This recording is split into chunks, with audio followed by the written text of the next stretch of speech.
Ne m'embarrasse pas, Chloé. Le père d'Elliot est juge fédéral. Il détient un vrai pouvoir, pas comme ces trophions graisseux, engagés dans les entrailles de tes navires de guerre bon marché. En plein milieu de l'élite de Palm Beach, ma grande sœur m'a traîné devant sa future belle famille, en affichant un sourire commercial. Tout le monde, voici ma petite sœur. Elle fait de la paperasse, comme une simple employée de bureau dans la marine. C'est ennuyeux, mais au moins, le gouvernement la nourrit. Quelques rires moqueurs ont parcouru la pièce. Mais juste en face de nous, le père d'Elliot, le puissant juge fédéral, s'est soudainement figé. La flûte de champagne dans sa main a basculé. Ses yeux se sont écarquillés, sous l'effet d'un choc absolu. Un silence de mort s'est abattu sur la pièce, lorsqu'il s'est brusquement mis au garde-à-vous, raide comme un piquet. Il a claqué des talons, et m'a respectueusement tendu la main. Madame, c'est un honneur absolu de vous revoir. Avant que je ne vous raconte exactement comment leurs masques se sont brisés en 1 million de morceaux, dites-moi dans les commentaires d'où vous regardez cette vidéo. Cliquez sur le bouton j'aime et abonnez-vous, si vous avez déjà été piétiné par votre propre famille, juste pour nourrir leurs égos ridicules. Les rires moqueurs se sont fondus dans le bruit de fond, fait de tintements de verre en cristal, et de jazz suave et sans âme. Je n'ai pas bronché. Je suis resté là, le dos droit, les épaules verrouillées. Une parfaite position de repos réglementaire, en plein milieu d'une pièce qui sentait la vieille fortune, l'arrogance rance, et les intentions mesquines. Talia se tenait à côté de moi, m'étouffant presque avec un parfum floral, lourd et sucré, qui coûtait plus cher qu'une mensualité de voiture. Elle portait une robe en soie sur mesure, qui avait probablement fait exploser le plafond de sa 3e carte de crédit de l'année. Moi, je portais une robe grise et informe, trouvée dans un bac à soldes, qu'elle m'avait jeté au visage exactement 2 heures plus tôt. Sur ma poitrine, était épinglé un badge en plastique blanc, bon marché. Chloé Carter, employée administrative. Je n'ai pas regardé la foule. Je me fichais des femmes au foyer riche, qui chuchotaient derrière leurs mains manucurées. Mon regard s'est fixé sur la droite, à exactement 2 mètres de là. Raymond et Vivian Carter. Mes parents. Ils se tenaient juste là, à la vue de tous. J'ai observé la poitrine de mon père se soulever, et s'abaisser sous son smoking de location. Il respirait tout à fait normalement. Son rythme cardiaque ne s'emballait pas. Il avait entendu chaque mot que Talia venait de cracher. Il avait entendu sa fille aînée me dépouiller de mon grade, de mon honneur, et de mes 13 années de service militaire brutal, me réduisant à une blague pathétique, juste pour faire rire une pièce remplie d'étrangers. Est-il intervenu? S'est-il raclé la gorge pour dire la vérité? Non. Il a pris une lente gorgée de son bourbon haut de gamme. Puis, il a offert un signe de tête raide et maladroit à la foule. Il jouait le jeu, soutenant le mensonge pour faire de la lèche à la famille Reynolds. Vendant sa propre chair et son propre sang, pour une place temporaire à la table d'un country club.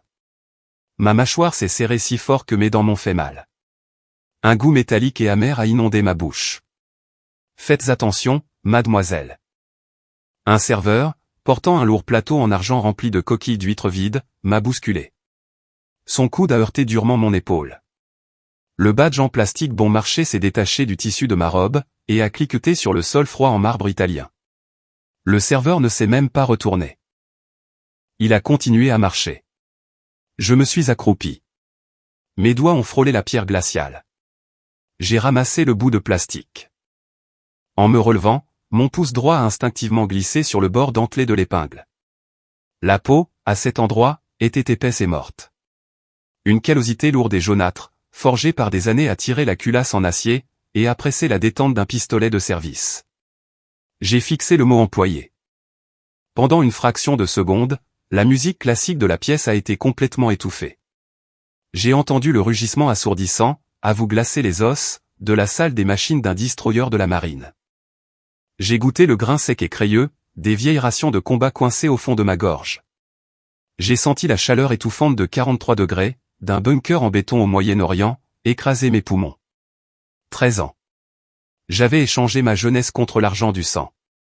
J'avais thésaurisé chaque centime de ma prime de risque. J'avais vécu comme un fantôme, versant mes salaires directement dans des fonds indiciels, pendant que je dormais sur de durs lits en acier, en gardant toujours un œil ouvert. Et Talia. Elle a passé sa vingtaine à se noyer dans les frais de découvert bancaire.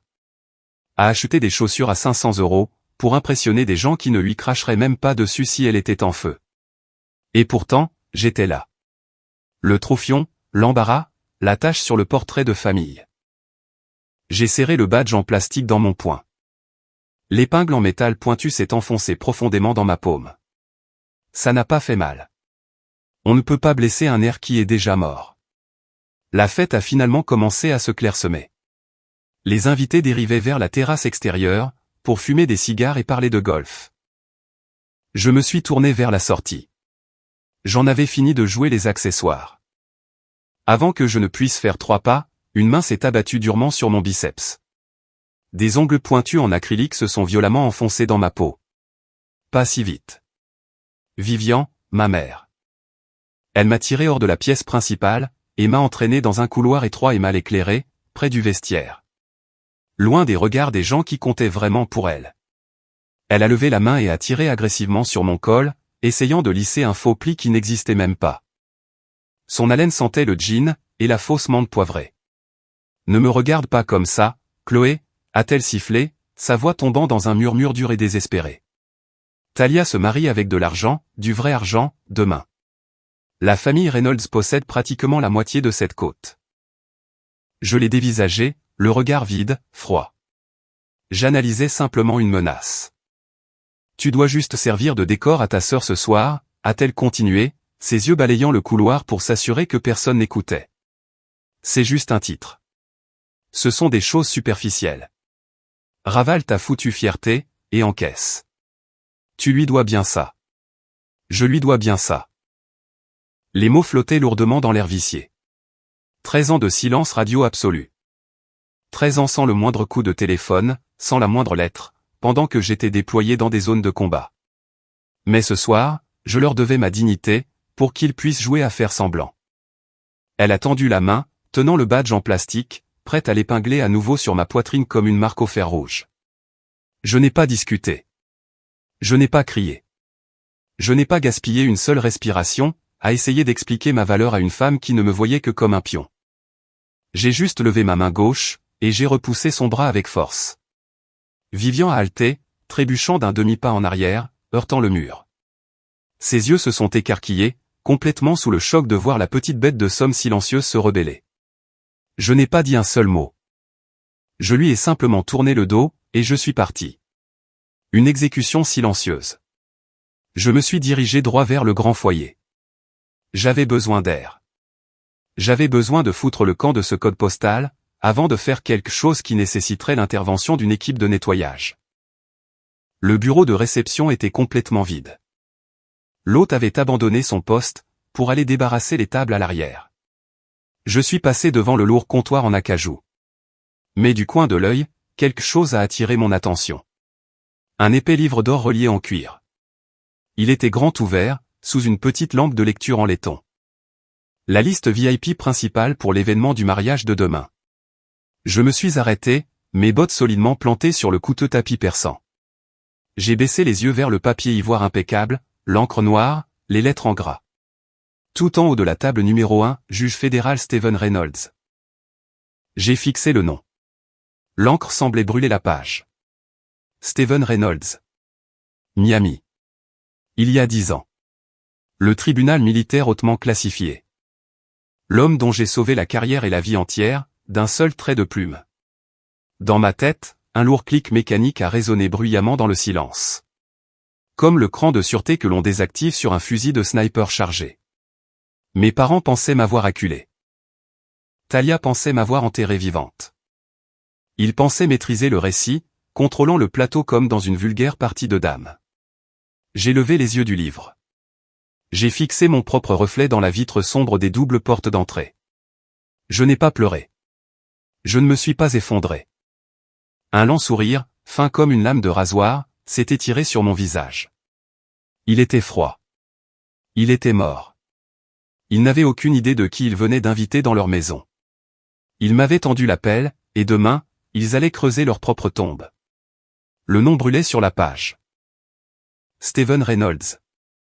Le cran de sûreté dans mon cerveau s'est désactivé. Le jazz suave, l'odeur de parfum cher, les bavardages creux du country club de Palm Beach, tout s'est fondu en un bruit blanc et mort. Soudain, je n'avais plus 32 ans. J'en avais 19. Je respirais l'air humide et glacial de Portland, dans l'Oregon. C'était il y a 13 ans. La vieille maison. Le plancher de la salle à manger qui grinçait sous un tapis bon marché et taché. L'odeur du pain de viande brûlée, de la bière éventée et de la purée instantanée planait lourdement dans l'air. Le rêve de la classe moyenne américaine, avec un budget serré. Papa était assis en bout de table. Il ne m'a pas regardé. Il a regardé Talia. Elle avait 22 ans, blonde, fraîchement sortie d'une université d'arts libéraux hors de prix, avec un diplôme inutile payé par une deuxième hypothèque. « Tu as le physique pour toi, Tali » a dit papa, en pointant sa fourchette vers elle. Il mâchait la bouche à moitié ouverte. « Tu vas faire un beau mariage. Ta place est dans la haute société. » Puis, il a tourné les yeux vers moi. La chaleur a disparu instantanément. Il m'a regardé comme si j'étais un mauvais investissement. Une voiture rouillée qui prenait de la place dans son allée. « Et toi ?» a-t-il grogné, déglutissant difficilement. « Tu es trop raide, trop brute de décoffrage. Aucun charme. Fais ton truc dans l'armée. Cache-toi dans un box, gratte du papier, et encaisse un chèque sur du gouvernement. Reste juste à l'écart. » Je n'ai pas discuté. J'ai gardé mon dos parfaitement droit, contre la chaise en bois dur. J'ai coupé un morceau de viande sèche, je l'ai mis dans ma bouche, j'ai mâché. La nourriture avait le goût de la sciure de bois. Je me suis forcé à l'avaler, ravalant par la même occasion, l'énorme boule d'humiliation qui me bloquait la gorge. Avance rapide de quelques mois. La nuit où j'ai obtenu ma promotion au 3. Lieutenant de vaisseau de la marine. J'ai passé 2 heures debout, dans la buanderie exiguë et humide. L'unique ampoule au plafond bourdonnait comme un frelon en colère. L'odeur d'un fer chaud et de l'amidon liquide épais emplissait l'air, me collant à l'arrière de la gorge. J'ai repassé mon uniforme de service blanc, jusqu'à ce que les plis soient assez nets pour faire couler le sang. Je l'ai enfilé. Le tissu était lourd, impeccable. Il signifiait quelque chose. J'avais survécu au hurlement, à la boue, à la destruction de mes muscles. J'avais mérité cela. Je suis entré dans le salon. Maman était affalée sur le canapé. Un gobelet en plastique rempli de vin de Cuby bon marché à la main. Une émission de télé-réalité de bas étage hurlait sur l'écran, projetant une lumière bleue sur son visage fatigué. Je me suis tenu là, les pieds écartés de la largeur des épaules. J'attendais. Espérant juste un hochement de tête. Un sourire. Une main qui se tendrait pour toucher mon épaule. Elle a plissé les yeux. Pas vers mes insignes de grade. Pas vers mon visage. « Pousse-toi, Chloé » a-t-elle lancé. Sa voix était éraillée par les cigarettes bon marché. Cette chemise blanche éblouit l'écran de télé. Ça me fait mal aux yeux. Elle a agité la main d'un geste de rejet, comme si j'étais un chien errant qui lui bouchait la vue. Talia est entrée de la cuisine, tenant un soda light. Elle s'est arrêtée. Ses yeux ont parcouru mon uniforme de haut en bas. Un lent rictus de dégoût a retroussé ses lèvres. « Tu as l'air pathétique » a-t-elle sifflé. Sa voix n'était que venin, pur et non filtré. Porteur ce tissu rigide et bon marché, comme si ça signifiait réellement quelque chose. Tu donnes à cette famille l'air désespéré. Chloé, tu ne t'assiéras jamais à la même table, que des gens ayant une véritable influence. Tu n'es que la bonne. J'ai regardé ma mère. Elle a pris une autre gorgée de son vin. Elle ne m'a pas défendu. J'ai regardé mon père, dans son fauteuil inclinable. Il a tourné la page de son journal. Silence. Leur silence était à la fois le juge, le jury et le bourreau. C'était une condamnation à perpétuité. J'étais le bouc émissaire. Talia était le veau d'or. Je n'ai pas crié. Je me suis retourné, et je suis retourné dans ma chambre. J'ai retiré mon uniforme blanc. Je ne l'ai pas suspendu. Je l'ai plié. Des carrés parfaits, serrés et nets. Chaque mouvement était mécanique. Mort. 3 heures du matin. La maison était plongée dans un silence de mort. Le froid humide de Portland s'infiltrait par la fenêtre fendue, gelant la condensation sur la vitre. J'ai sorti un lourd sac de sport vert du corps des marines. J'ai fourré l'uniforme à l'intérieur. J'ai ajouté 3 paires de chaussettes, 2 chemises, et mes bottes. Je me suis assise sur le bord de mon matelas nu. La chambre était sombre. Les ombres semblaient plus lourdes que d'habitude. J'ai réalisé à ce moment-là que le sang ne fait pas une famille. Le sang n'est qu'un accident biologique. Si vous vous êtes déjà senti complètement invisible dans votre propre maison, si vous avez déjà vu vos plus grandes réussites, complètement ignorées par les personnes censées vous aimer le plus, faites-moi une faveur. Cliquez sur le bouton j'aime, abonnez-vous à la chaîne, et commentez le mot invisible ci-dessous. Faites-moi savoir que je ne suis pas la seule à avoir dû faire ces valises dans l'obscurité. J'ai fermé la fermeture éclair du sac de sport. Le bruit des lourdes dents en laiton qui grinçaient, ressemblait à celui d'une chambre forte qui se verrouille. Je n'ai pas laissé de mots d'adieu. Il ne méritait pas mon écriture. J'ai jeté le lourd sac par-dessus mon épaule. La toile rugueuse s'est enfoncée durement dans ma clavicule. Je suis sorti par la porte d'entrée. Les charnières rouillées ont légèrement gémi, mais la maison ne s'est pas réveillée. J'ai posé le pied sur le béton humide et fissuré de l'allée. Le gravier a crissé sous mes bottes. L'air glacial a fouetté mon visage. J'ai refermé la porte derrière moi. Clic. La maison était désormais vide pour moi. Si personne dans cette maison ne voulait reconnaître mon existence, je me ferais un nom par moi-même. Je bâtirais mon propre empire dans la boue. J'ai marché dans le brouillard glacial, disparaissant dans l'obscurité. J'avais 0 € en poche, et un aller simple pour une zone de guerre. Mais l'enfer était bien préférable au fait d'être un fantôme dans sa propre maison. Et j'ai survécu. Mais la façon exacte dont je me suis extirpé de cette tranchée. C'est un tout autre genre de guerre. 13 ans, c'est long pour vivre sur le fil du rasoir. Je ne suis pas allé aux fêtes des fraternités universitaires. Je n'ai pas acheté de chaussures à 500 € sur des cartes de crédit plafonnées. J'ai passé ma vingtaine à manger des rations sous vide au goût de craie, à l'arrière d'avions de transport militaire exigus.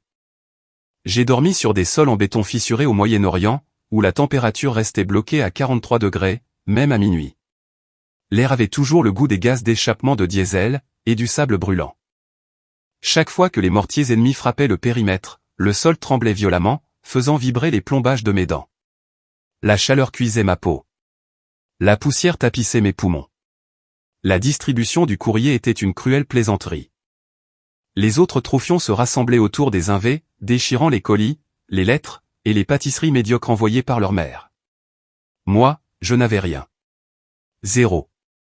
Pas une seule lettre en provenance de Portland, Oregon. Pas un seul texto. Mes parents ne m'ont jamais appelé. Talia n'a jamais cherché à savoir si j'étais morte ou vivante. Pour eux, loin des yeux, loin du cœur. J'étais un gratte-papier de bas étage. L'embarras de la famille caché sous un uniforme. Je les ai laissés penser cela. Alors que chaque mois, ma solde de combat tombait sur mon compte. Prime de risque. Prime de danger imminent. Allocation de séparation. J'ai pris chaque foutu centime, et je l'ai investi directement dans des fonds indiciels du S&P 500. Vanguard, Fidelity.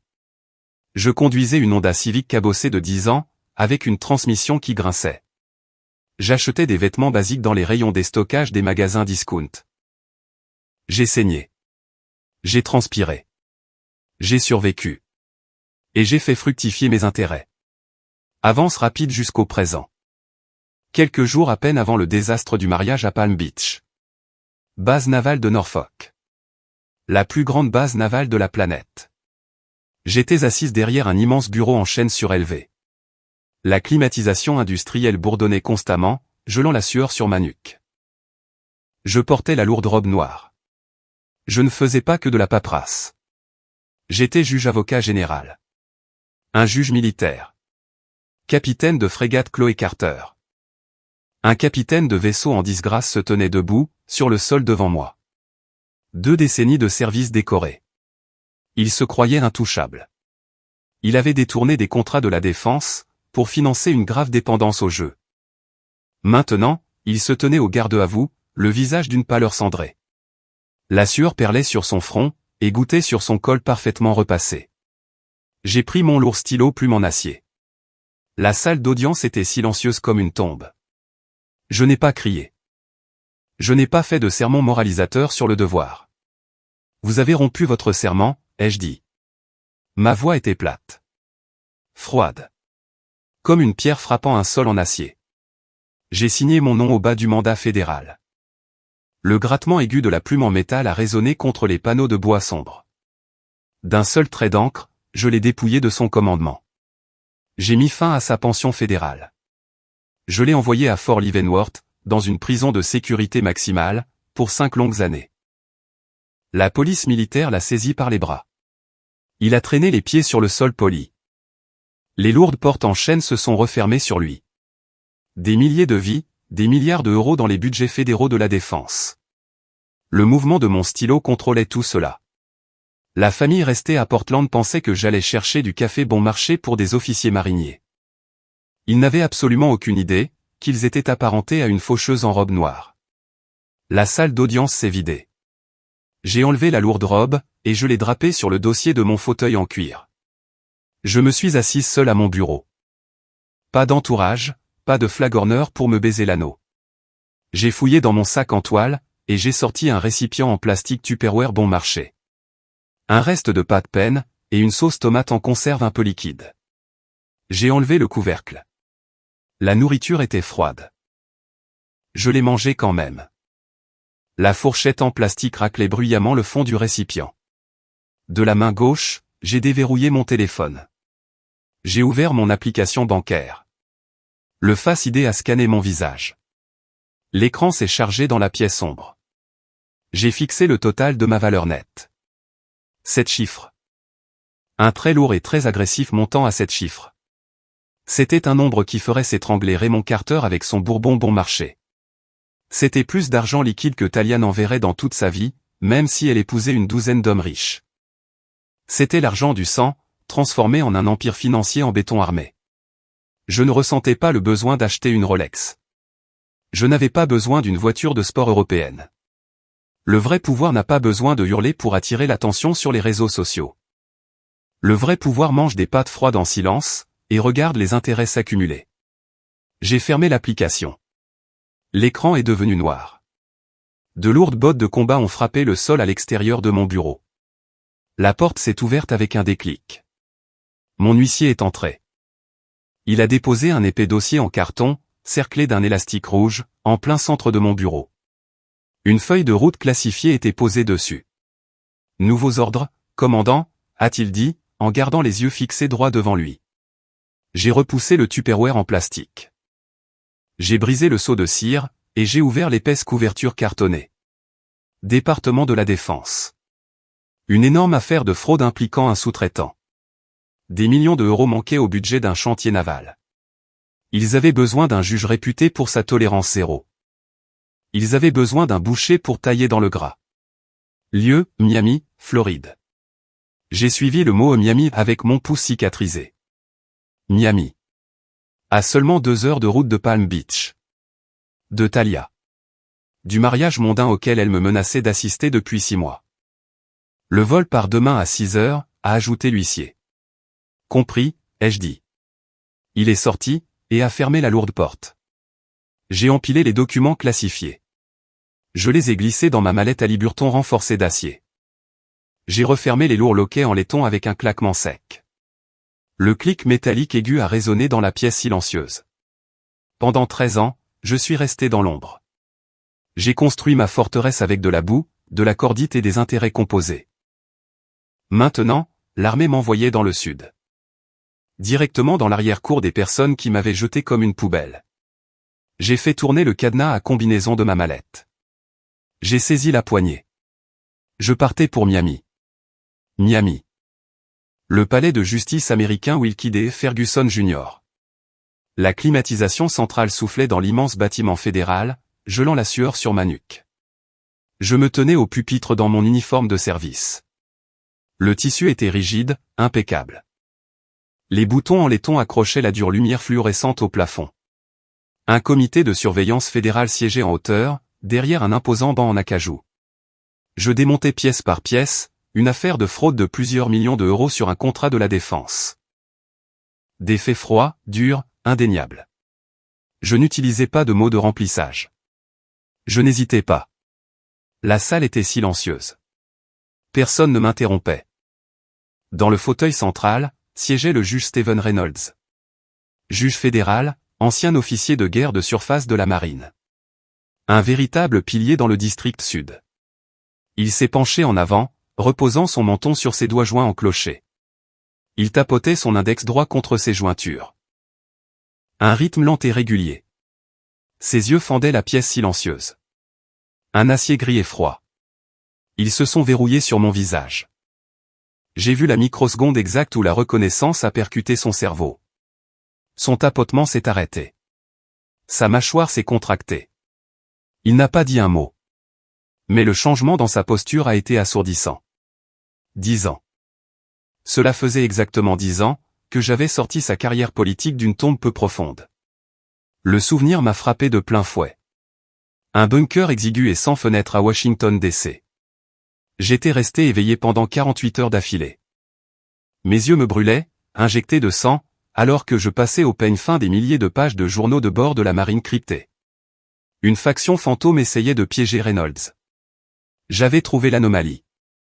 J'avais sauvé son insigne. Pendant que je survivais grâce au café brûlé et à l'adrénaline, luttant pour la vie d'un homme de bien, mon téléphone jetable avait vibré contre le bureau en métal. Vivian. Ma mère.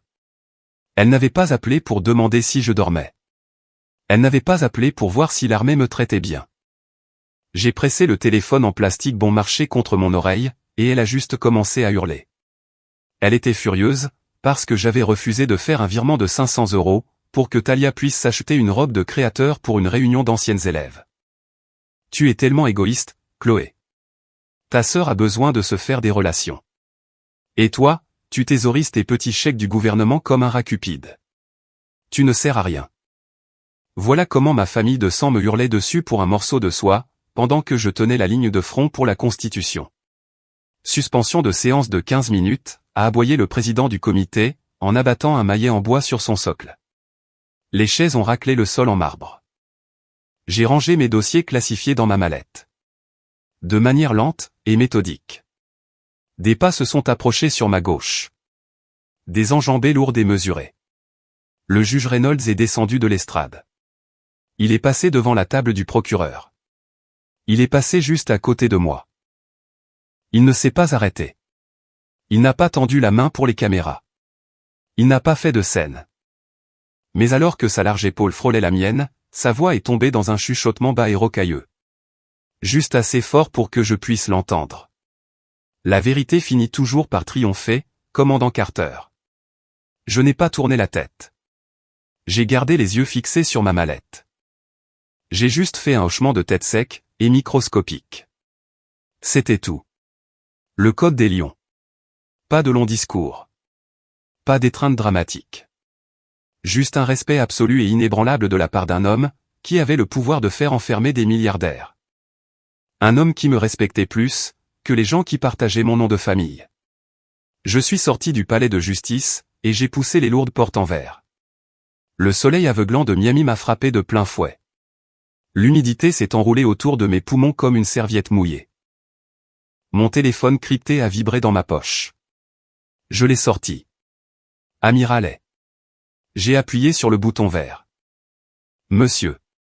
Le comité vient d'envoyer la décision préliminaire. Et a aboyé. Sa voix ressemblait à du gravier écrasé sur du verre brisé. Elle sentait légèrement les cigares bon marché, même à travers le haut-parleur. Vous les avez vidés de leur substance, Carter. Exécution sans faille. Je n'ai fait que mon travail, amiral. Le travail ici est terminé. Prenez 72 heures de permission, a-t-il ordonné. Allez régler vos affaires personnelles. Réglez cette absurdité de mariage. Et Carter? Oui, monsieur. Ne cédez pas un pouce de terrain à ces gens. Je me suis tenu un peu plus droite sur le béton cuit par le soleil. Je ne le fais jamais, monsieur. La ligne a coupé. Clique une figure paternelle. Une vraie. Quelqu'un qui se souciait réellement, de savoir si je restais forte, ou si je m'effondrais. J'ai marché 3 pâtés de maison jusqu'à la gare.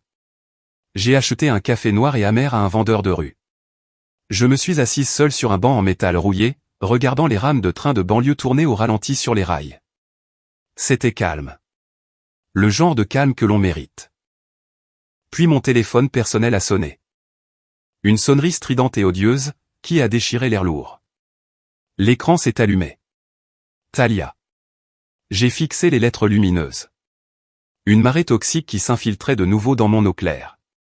J'ai fait glisser mon doigt pour accepter l'appel, et j'ai porté le téléphone à mon oreille. Je n'ai pas dit bonjour. Tu as intérêt à être en route, a immédiatement craché Talia. Pas de salutation. Juste des exigences. Le dîner de répétition est demain. Si tu arrives en retard, tu vas m'humilier complètement devant les parents d'Elliot. Ne me fais pas passer pour une plouque finie, juste parce que tu ne peux pas te payer un vol décent. J'ai serré le gobelet de café en carton. Je l'ai pressé. Le liquide chaud a débordé, se répandant sur mes jointures. Ça brûlait. Je n'ai pas bronché. Je serai là, ai-je dit. D'une voix plate et morte. Mais quelque chose qui ne te donne pas l'air d'un mécano crasseux, a-t-elle ricané. La ligne a été complètement coupée. J'ai lentement abaissé le téléphone. J'ai essuyé le café renversé sur ma main, avec mon pantalon foncé. Un lourd train Amtrak a fait retentir sa sirène. Le son massif a déchiré violemment l'air humide du soir.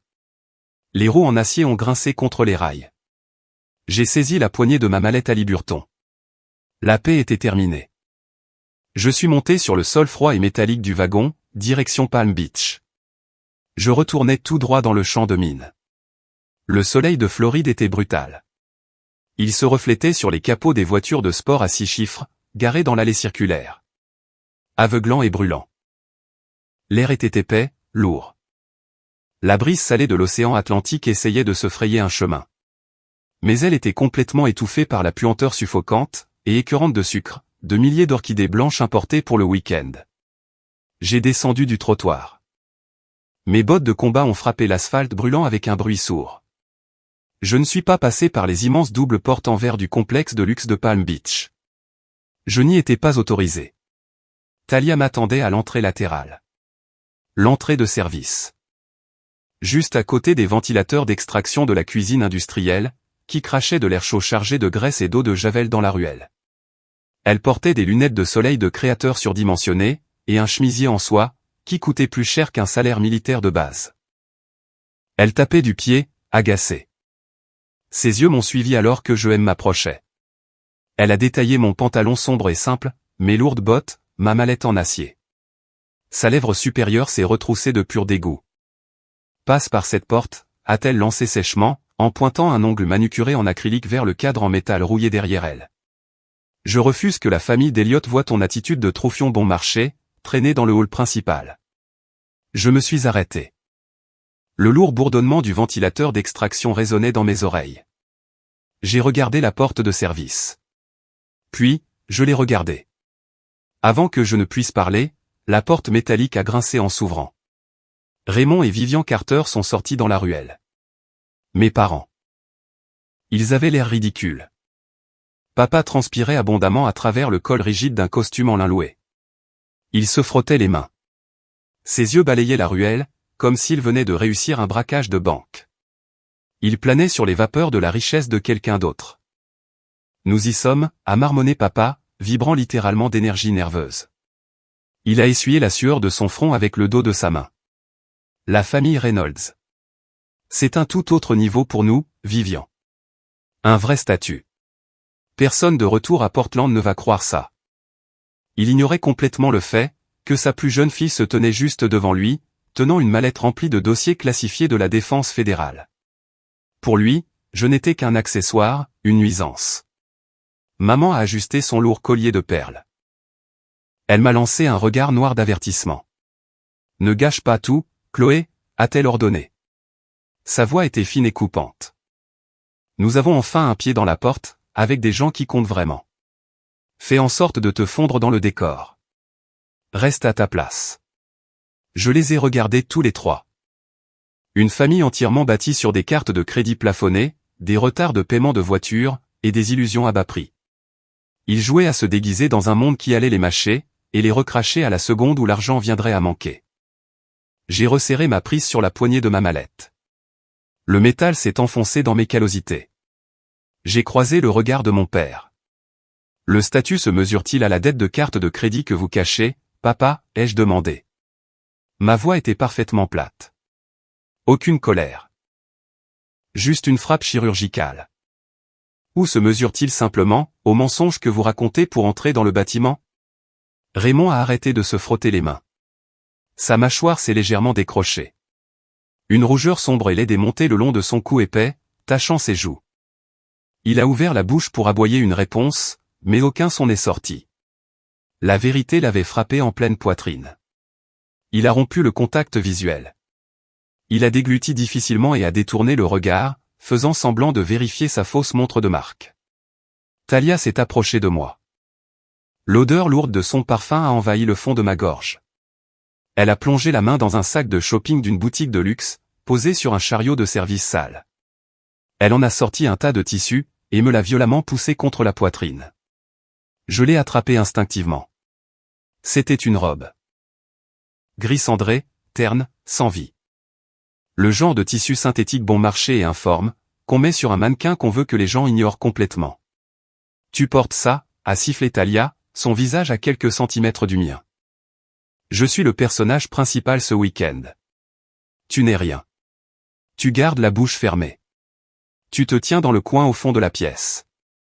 Et tu ne parles pas à moins qu'on ne t'adresse la parole. N'essaie pas de voler la vedette avec ta vie pathétique et déprimante. Je suis resté parfaitement immobile. L'air chaud de l'extraction de la cuisine soufflait sur mon visage. J'ai baissé les yeux vers le tissu gris dans mes mains. Reste à ta place. Tiens-toi dans le coin. Tu n'es rien. 13 ans à me mordre la langue. 13 ans à me faire toute petite, pour que cette sœur parasite puisse se sentir importante. J'avais survécu aux explosions d'engins explosifs improvisés dans le désert. J'avais survécu à des commandants qui me hurlaient au visage. J'avais mis à genoux des généraux corrompus devant des tribunaux fédéraux. Et j'étais là, debout dans une ruelle tachée de graisse. Laissant des fraudeurs civils me traiter comme un chien errant. Ma main droite a serré fortement le tissu gris. J'ai serré jusqu'à ce que mes jointures deviennent d'un blanc éclatant. Les veines bleues épaisses de mon avant-bras ont gonflé sous ma peau. Le tissu s'est étiré. Les coutures bon marché ont craqué sous la force brute de ma poigne. Je n'ai pas crié. Je ne lui ai pas jeté la robe au visage. J'ai levé les yeux. J'ai regardé à travers les lunettes de soleil de luxe de Talia. Droit dans ses yeux vides et remplis de complexes. Le cran de sûreté dans ma tête avait complètement sauté. Je la porterai, ai-je dit doucement. Les mots ont résonné, comme une arme chargée glissant sur une table en verre. Je te verrai sur le balcon ce soir, Talia. Juste toi et moi. Je l'ai bousculé, mon épaule percutant durement la sienne, et j'ai ouvert la lourde porte de service d'un coup de pied. Le compte à rebours avait commencé. La soirée d'avant-mariage était une véritable masterclass de fausseté agressive. Je me tenais à l'extérieur, sur le balcon privé, englouti par les lourdes ombres de Floride. À travers les épaisses portes coulissantes en verre, du sol au plafond, j'avais une vue tactique parfaite sur la pièce.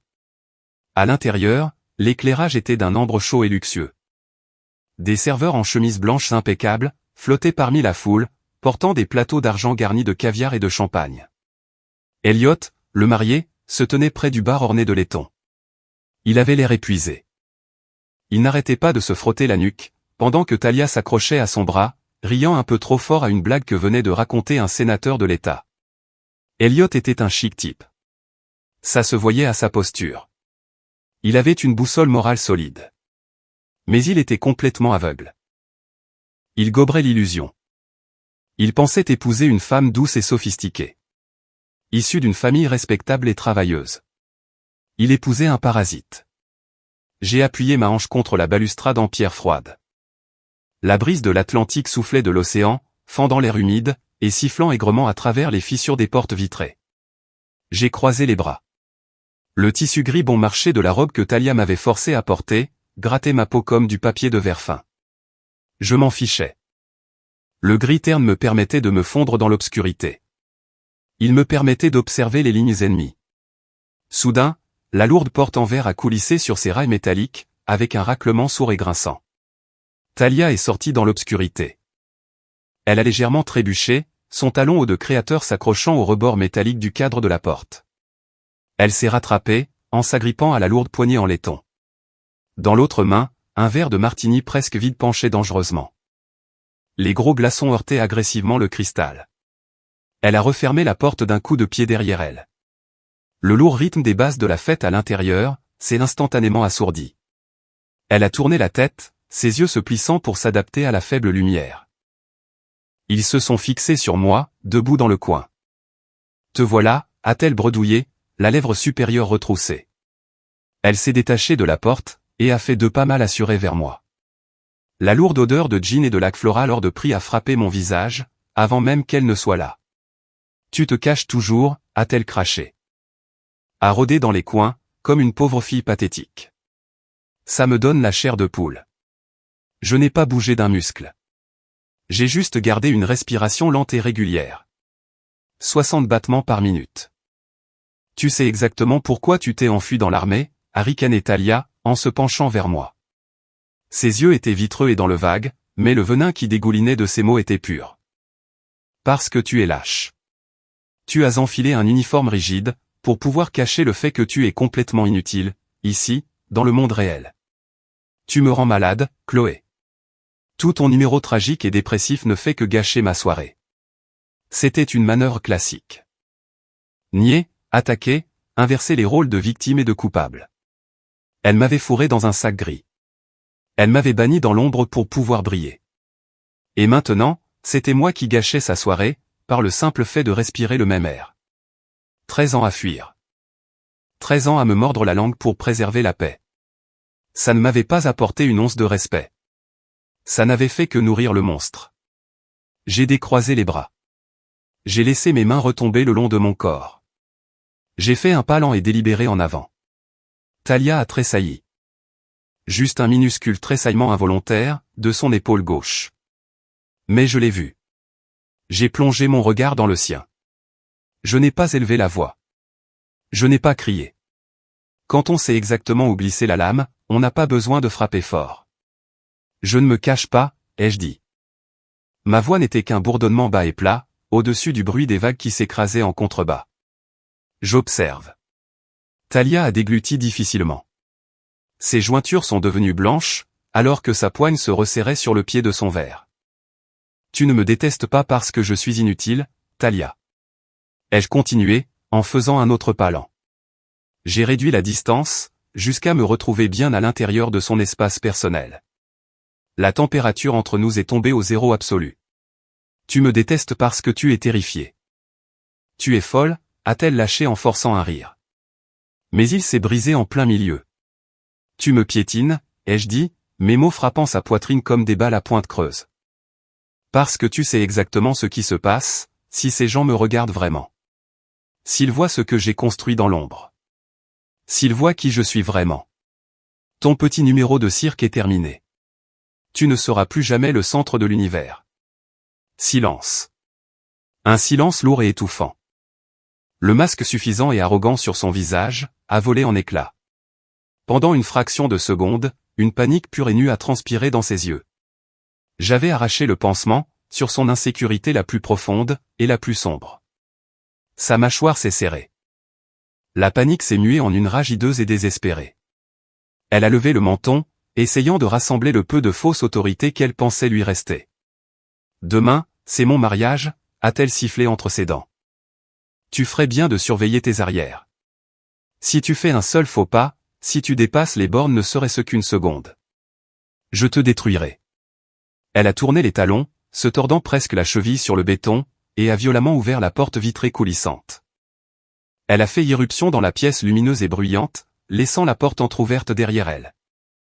Si vous avez déjà eu affaire à un membre de votre famille toxique, qui vous manipule constamment et joue la victime pour dissimuler ses propres insécurités, vous savez exactement à quel point cette guerre est épuisante. Faites-moi une faveur, tout de suite. Cliquez sur ce bouton j'aime.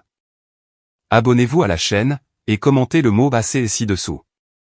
Faites-moi savoir que je ne suis pas seul à mener cette bataille. Je suis resté seul, sur le balcon sombre. Le vent s'est levé, fouettant mes cheveux sur mon visage. J'ai tendu la main, et j'ai agrippé la pierre rugueuse de la balustrade.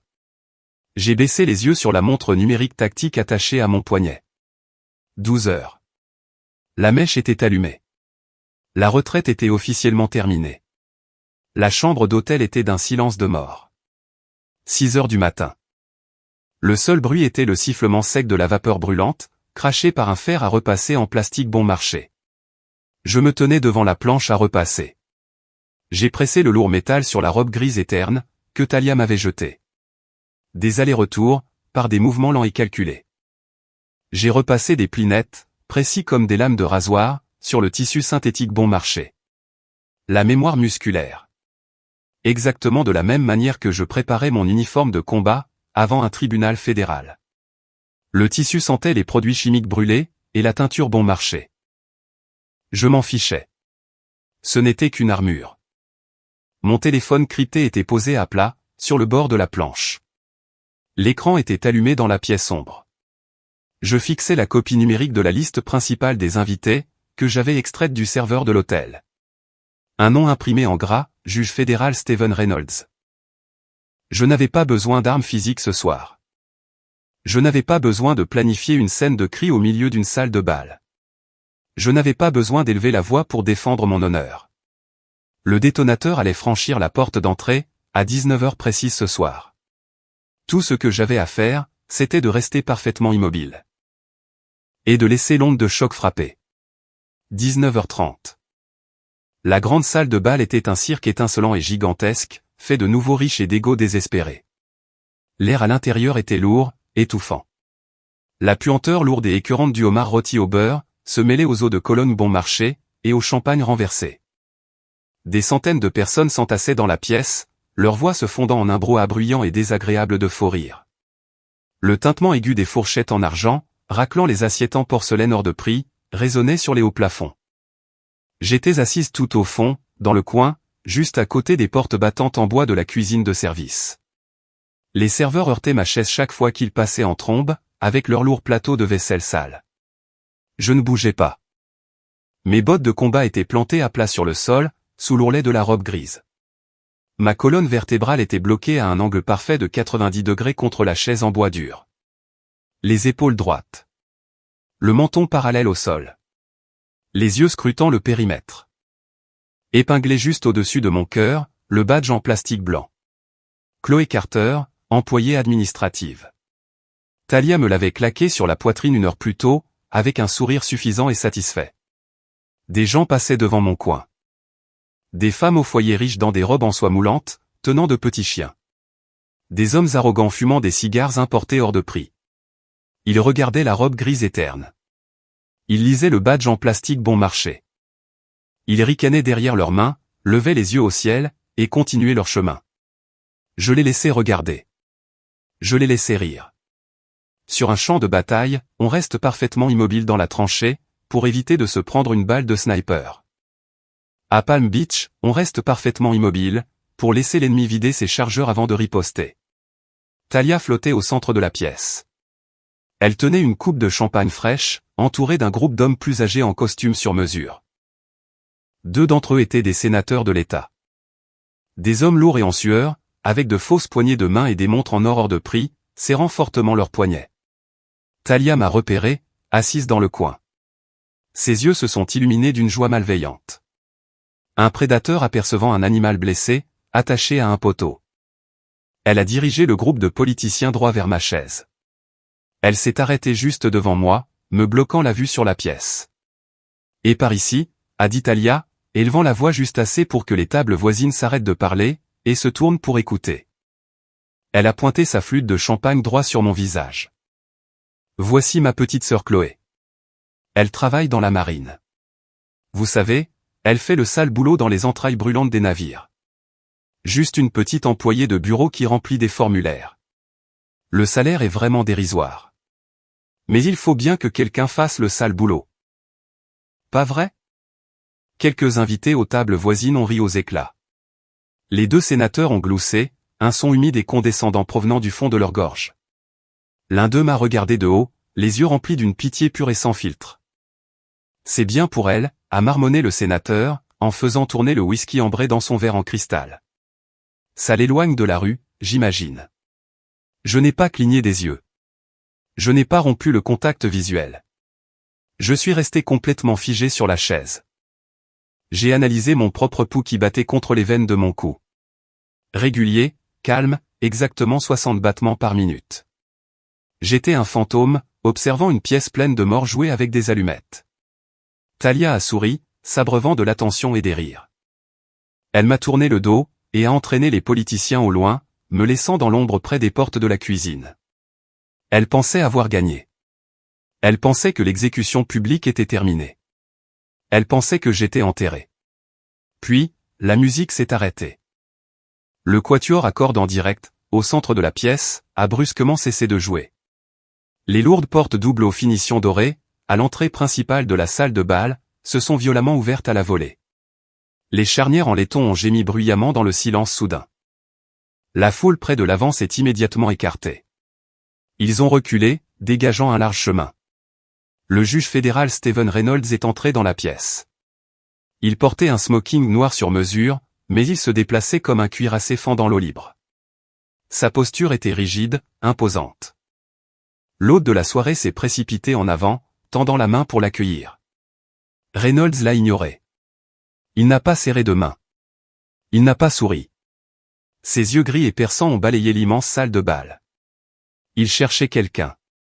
Son regard a glissé sur les sénateurs. Il a glissé sur Elliot.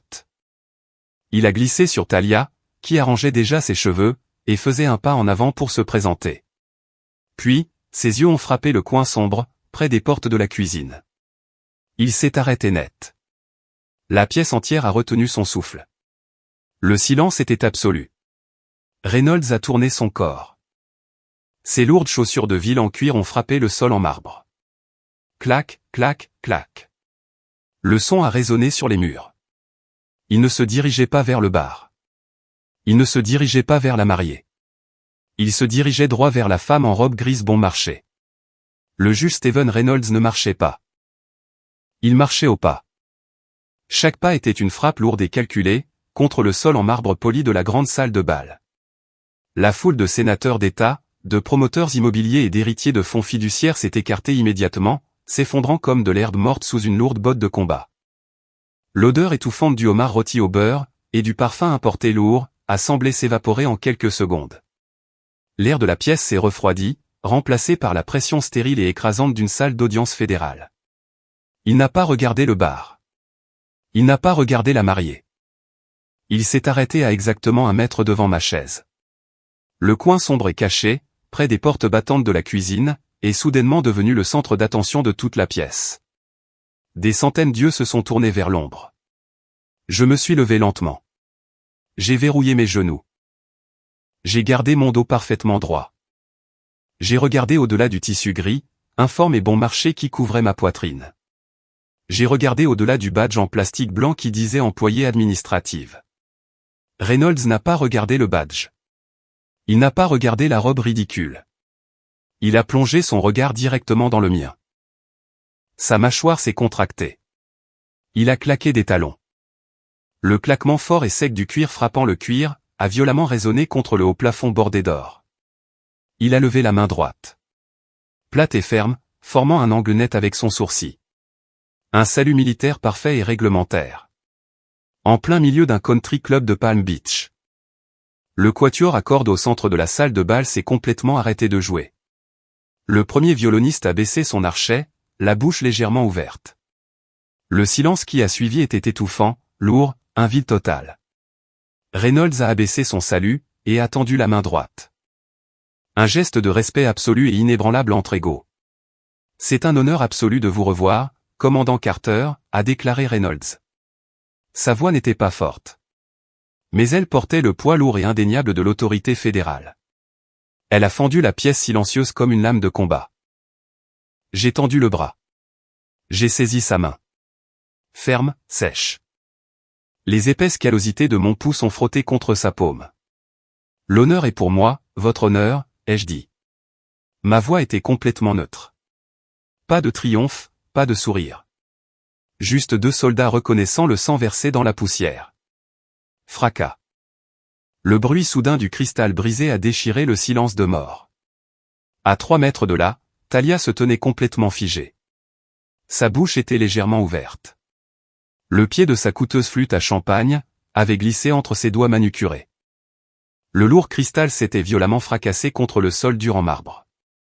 Le liquide ambré et brillant a éclaboussé les bouts de ses talons à 500 €, et s'est imprégné profondément dans le bord d'un tapis perçant inestimable. Elle n'a même pas scié. Ses yeux passaient frénétiquement de Reynolds à moi.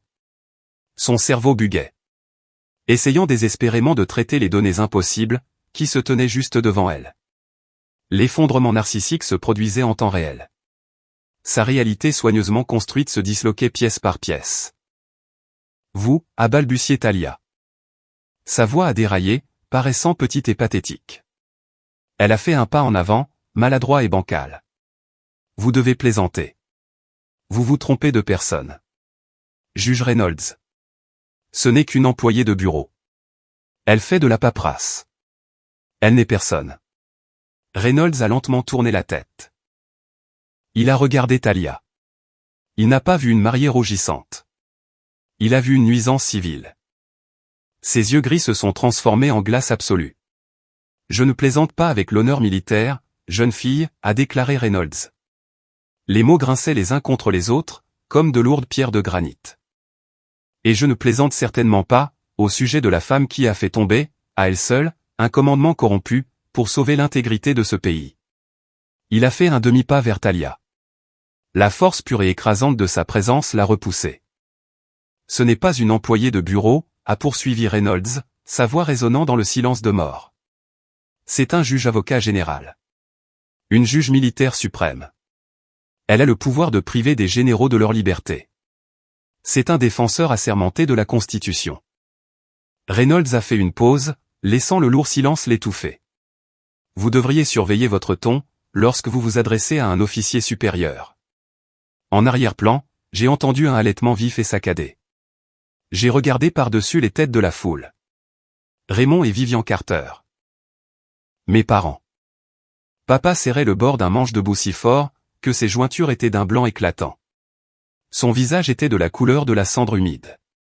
Le sourire suffisant, et satisfait qu'il arborait toute la soirée avait été complètement effacé. Maman tremblait, sa main couvrant sa bouche, ses yeux écarquillés par la pure terreur. Ils me fixaient comme si j'étais un étranger lourdement armé, qui venait de défoncer leur porte d'entrée. Ils m'avaient échangé contre de misérables points de country club. Et ils venaient de réaliser qu'ils avaient vendu un roi. Talia ne pouvait pas supporter ça. L'humiliation publique sévère, la destruction complète de son faux récit, la salle entière remplie de sénateurs d'État et de l'élite, la dévisageant comme si elle était une idiote menteuse et délirante. Son visage s'est tordu en un masque hideux et désespéré de rage. Elle a perdu tout contrôle. Elle a pointé un ongle tremblant en acrylique droit sur mon visage. Tu m'as menti, a hurlé Talia. Le son était strident, résonnant horriblement contre les lustres en cristal. Tu as fait exprès. Tu as caché ça juste pour gâcher mon week-end. Tu voulais m'humilier. Elle était complètement hystérique. Le masque était tombé. Le monstre était à découvert. J'ai lâché la main du juge. Je me suis avancé. Un pas lourd, 2. J'ai réduit la distance, jusqu'à ce que mon ombre recouvre complètement sa silhouette tremblante. Je l'ai regardé de haut. Le badge en plastique bon marché qu'elle m'avait forcé à porter, était toujours épinglé à ma poitrine. Il ressemblait à une médaille de victoire absolue. Je n'ai pas crié. Je n'en avais pas besoin. J'ai parlé dans un murmure sourd et atone, qui est allé droit à sa gorge. Assez fort pour que toute la première rangée d'invités puisse entendre. Je n'ai pas menti, ai-je dit. Les mots étaient lourds. Comme du fer froid frappant un sol en béton. Tu n'as simplement jamais posé la question. 13 ans, Talia. 13 ans. Et pas un seul d'entre vous ne m'a jamais posé une seule question. Ses yeux se sont écarquillés dans une horreur absolue, alors que la vérité l'enterrait enfin. Je lui ai tourné le dos, la laissant debout dans la flaque de verre brisé. L'air dans la salle de bal est devenu toxique, lourd. Il avait le goût du vin aigre, de la laque bon marché, et de la panique à l'état pur. Elliot a fixé la femme, qu'il était censé épouser dans 12 heures. L'éclairage ambré, chaud et coûteux, a mis en évidence les sueurs froides qui perlaient sur son front. Il avait l'air physiquement malade. comme s'il venait d'avaler du verre pilé. Il n'a pas crié. Il n'a pas levé les bras au ciel. Il a juste eu l'air complètement vidé, fixant le monstre caché sous la robe en soie. Tu t'es servi de ton propre sang comme d'un accessoire, a dit Elliot. Sa voix était posée, mais elle a ébranlé les fondations de la pièce. Tu l'as traîné dans la boue, juste pour te grandir. Talia s'est démenée sur le sol en marbre mouillé. Le champagne renversé s'est imprégné dans sa robe de créateur, la tachant d'un jaune foncé. Elle a tendu ses ongles en acrylique, griffant la jambe du pantalon de son fiancé. Elliot, attends. Elle m'a piégé. Elle est folle. Elliot a posé son lourd verre en cristal, sur une table de cocktail à proximité. Cling. Ce mariage est annulé, a-t-il dit. Il n'a pas hésité. Il a dégagé sa jambe de son emprise. C'est fini pour moi. Il a tourné le dos. Il s'est éloigné dans la foule. Il ne s'est pas retourné. Les genoux de Talia ont complètement lâché. Elle a heurté le sol dur, avec un bruit sourd et hideux. Elle a commencé à sangloter. Ce n'étaient pas des pleurs de tristesse. C'était un hurlement aigu, bruyant et désespéré. Le cri d'un parasite qui vient de perdre son hôte. L'effondrement narcissique était total. Personne ne s'est précipité pour l'aider à se relever. Les sénateurs, les riches promoteurs, les femmes de la haute société. Ils ont tous simplement reculé. Dégoûtés.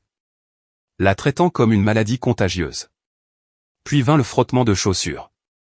Un bruit de traînement désespéré, contre le sol en pierre polie. Vivian s'est frayé un chemin jusqu'au premier rang.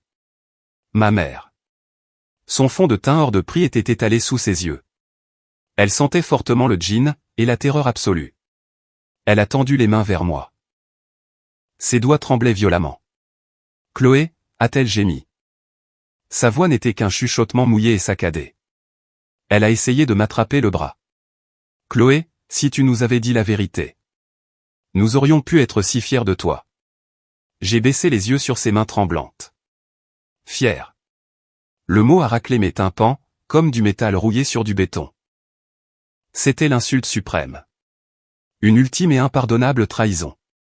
Je n'ai pas reculé. J'ai levé mon bras gauche, et j'ai repoussé ses mains d'une claque. C'était un claquement sec et violent, qui a résonné au-dessus des pleurs de Talia.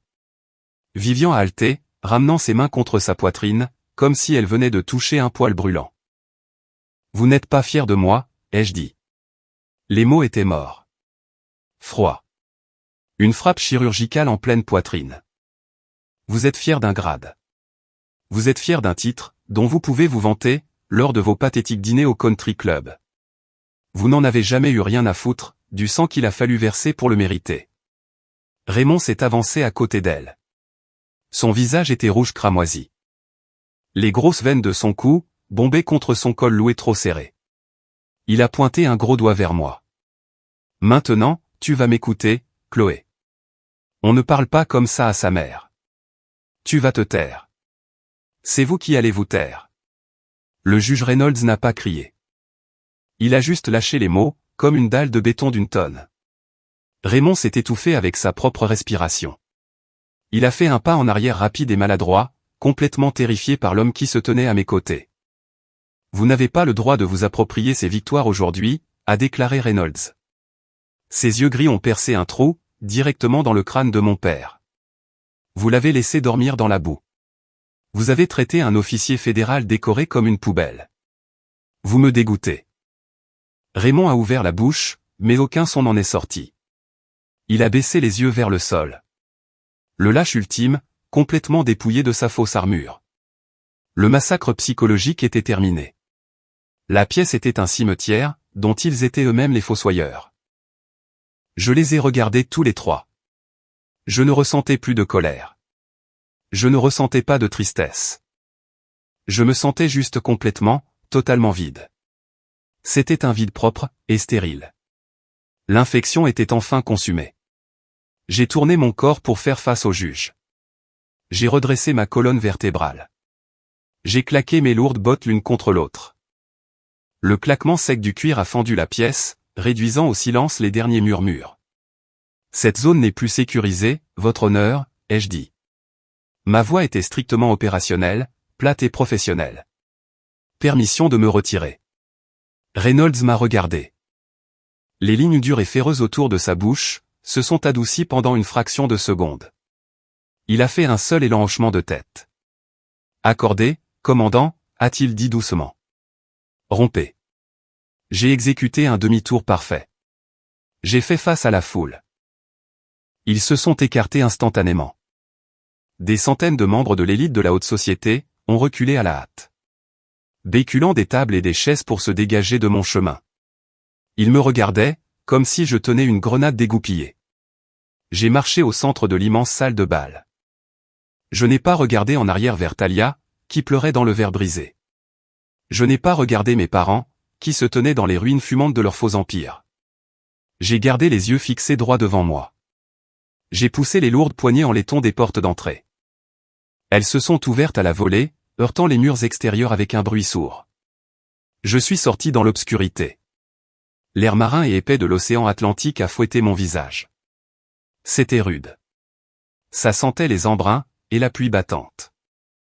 Je me suis arrêté près d'une lourde poubelle en fer, près du stand du voiturier. J'ai porté la main à ma poitrine. J'ai détaché le badge en plastique blanc et bon marché de la robe grise. Je l'ai tenu au-dessus de l'ouverture sombre. Je l'ai lâché. Il a touché le fond du bac en métal vide avec un cliquetis creux. Je me suis tourné vers la rue sombre, englouti par le rugissement des vagues de l'océan. Et je n'ai jamais regardé en arrière. Une semaine plus tard. Base navale de Norfolk. La pluie tombait en rideaux épais et denses. Elle s'écrasait violemment contre la vitre blindée de mon bureau, brouillant la silhouette des immenses navires de guerre gris amarrés dans le port. La pièce sentait la laine humide, l'encre noire, et le polish pour les tons bon marché. J'étais assise derrière un immense bureau en chêne. Ma colonne vertébrale était parfaitement droite. Mon uniforme était repassé à la perfection. Tout dans la pièce avait un but. Tout était à sa place exacte. La lourde porte en bois s'est ouverte avec un déclic. Talia se tenait dans l'encadrement. Elle était complètement méconnaissable. La soie de créateur et le sourire suffisant avaient disparu. Elle portait un imperméable bon marché et détrempé. Ses cheveux blonds pendaient en mèches lourdes et mouillées sur son visage. Son mascara hors de prix avait coulé sur ses joues, s'incrustant dans les rides profondes autour de sa bouche. Elle avait l'air de ce qu'elle était, vide, vaincue. Elle a fait un pas dans le bureau. Ses yeux ont parcouru la pièce nerveusement. Elle a regardé les lourdes plaques de laiton vissées au mur. Les rangées de citations militaires encadrées. Le tissu lourd du drapeau américain, qui se tenait parfaitement immobile dans le coin. Elle a vu le poids absolu et indéniable du vrai pouvoir. Ça l'a écrasée. Ses genoux ont vacillé. Elle s'est agrippée au bord d'une chaise d'invité en cuir, pour ne pas s'effondrer sur le sol.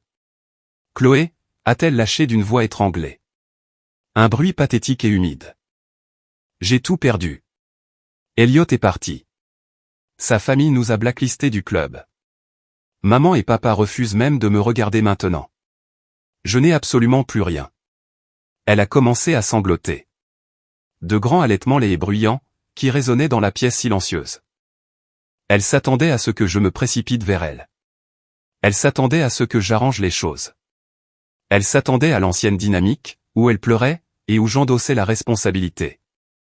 Je n'ai pas levé les yeux. J'ai pris un stylo plume noir mat. J'ai ouvert un dossier personnel classifié. J'ai signé mon nom au bas de la page.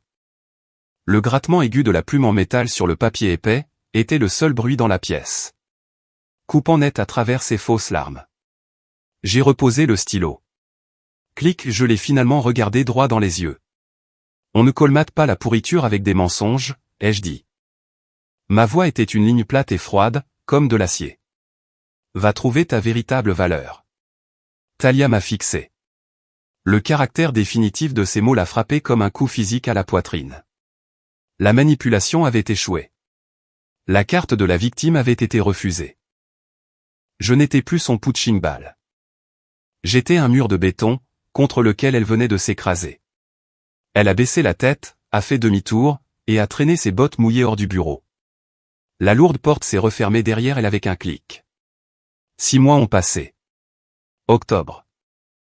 La chaleur brutale de l'été a été remplacée, par le vent cinglant et vif de la côte atlantique.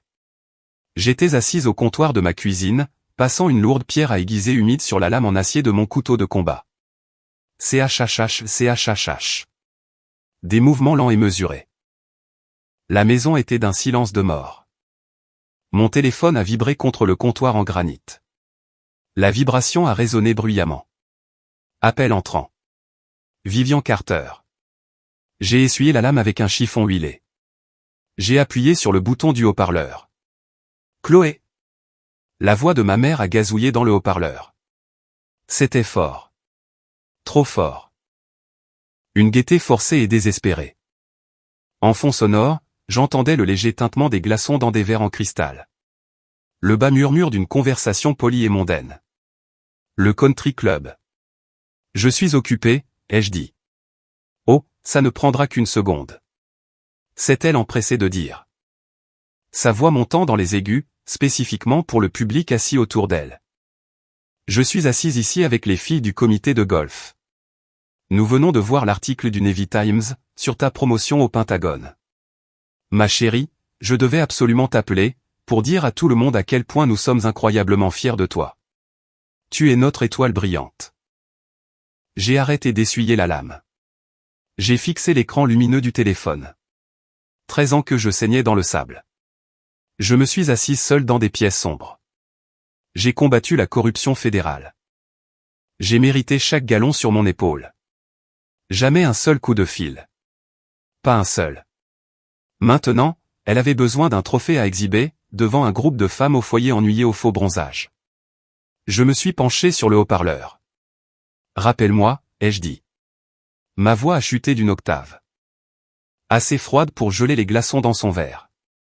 Quand ta fierté n'aura pas besoin d'un public d'inconnus pour exister. J'ai tendu la main, et j'ai appuyé sur le bouton rouge. Bip. La connexion s'est coupée. La limite était fixée. Un mur permanent en fer massif. Mon écran s'est de nouveau allumé. Un message texte. Elliot. Merci. 2 mots. La reconnaissance du fait que je l'avais sauvé de l'explosion d'une mine terrestre. J'ai fixé l'écran pendant 2 secondes. Je n'ai pas tapé de réponse. Je n'ai pas envoyé d'émoji poli. J'ai glissé vers la gauche. Supprimé. Je me suis dirigé vers la fenêtre de la cuisine. Je tenais une épaisse tasse en céramique remplie de café noir. Sans sucre. Sans lait. Juste une chaleur bouillante et amère. J'ai pris une lente gorgée, la laissant brûler l'arrière de ma gorge. Dehors, le vent d'automne soufflait violemment sur le chantier naval. Le lourd tissu du drapeau américain claquait contre le haut-mât en acier. Un son vif et agressif, qui fendait l'air matinal. En bas, sur l'asphalte mouillé, une nouvelle section de recrues passait au pas de course. Leurs lourdes bottes frappaient le sol en parfait unisson. Une machine solide et imparable. Un instructeur de forage marchait à côté d'eux. Sa voix rauque et tonitruante résonnait contre les casernes en béton. 1, 2, 3, 4. Le rythme vibrait contre la vitre. Il vibrait profondément dans ma poitrine. Pendant 13 ans, je m'étais tapi dans un bunker sombre et étouffant, attendant que les obus d'artillerie de ma propre famille cessent de tomber. Je m'étais caché dans l'ombre, juste pour qu'ils soient à l'aise. Plus maintenant. J'ai pris une autre longue gorgée de mon café noir. J'ai contemplé les immenses coques grises des navires de guerre, amarrés dans le port. Je tenais les hauteurs maintenant. La guerre était officiellement terminée. Le silence absolu et assourdissant dans mon esprit, était le son de la véritable victoire. J'ai posé ma tasse. Si vous avez apprécié cette histoire, s'il vous plaît, cliquez sur le bouton j'aime.